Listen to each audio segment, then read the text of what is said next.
So there's a conflict happening thousands of miles away, but believe it or not, it's kicking off this crazy chain reaction that's probably already affecting your wallet.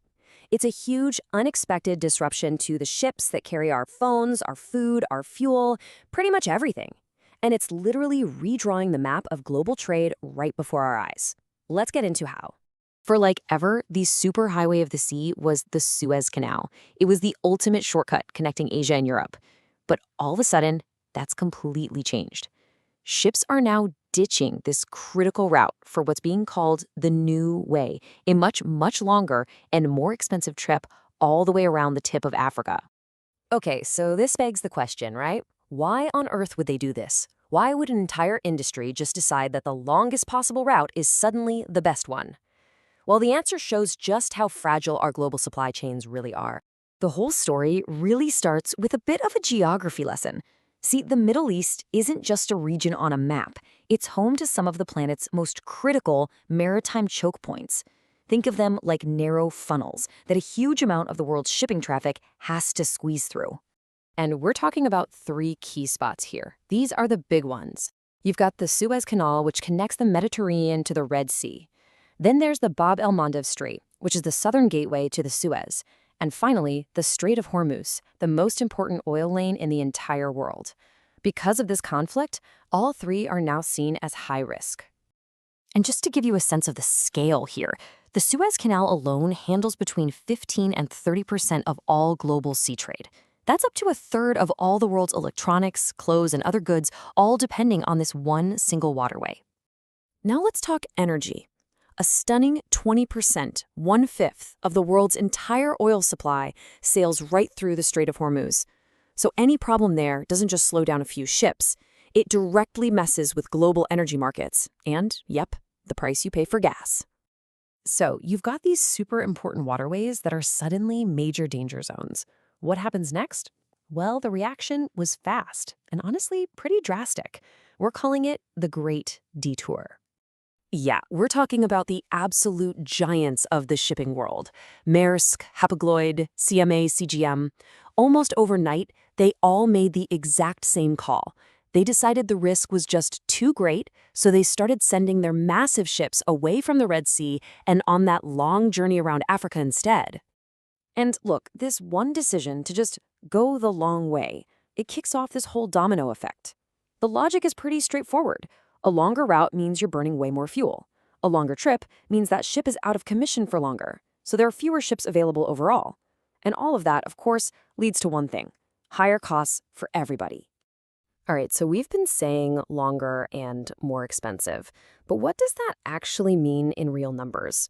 Let's quantify the real price of this massive global delay, because it's pretty wild.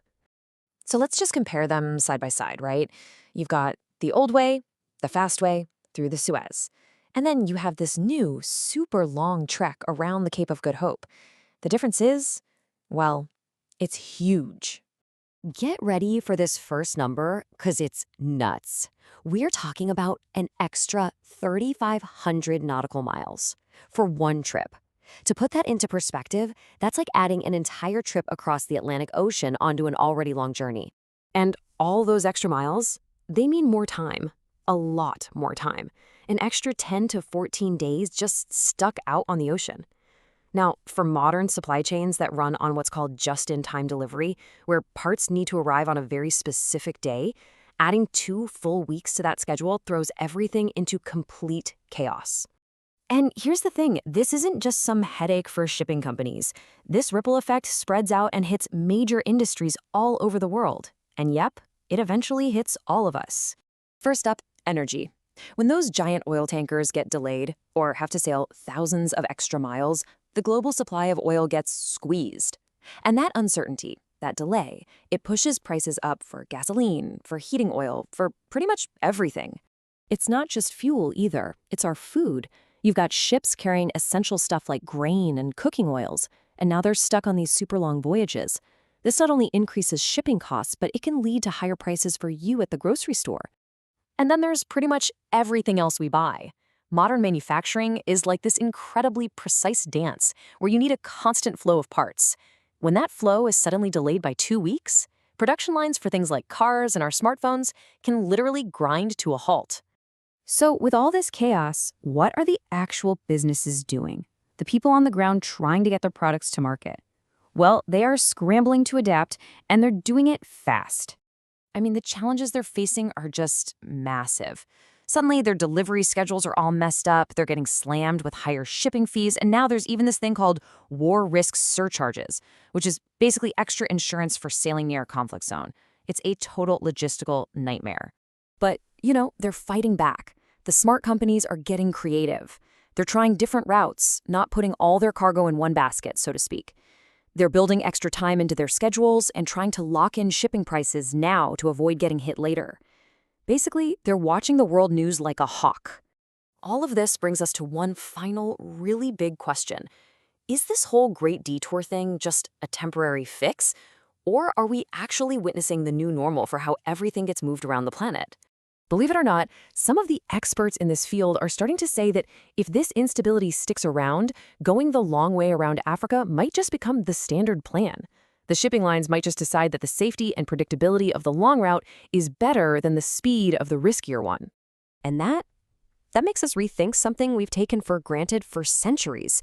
The shortest line on a map has always been the best route. This crisis proves that's just not true anymore. So if geography doesn't guarantee the fastest path, what does? Well, it looks like the answer is a messy mix of politics, security, and risk. And those are the forces that are redrawing the map of our world right now, as we speak.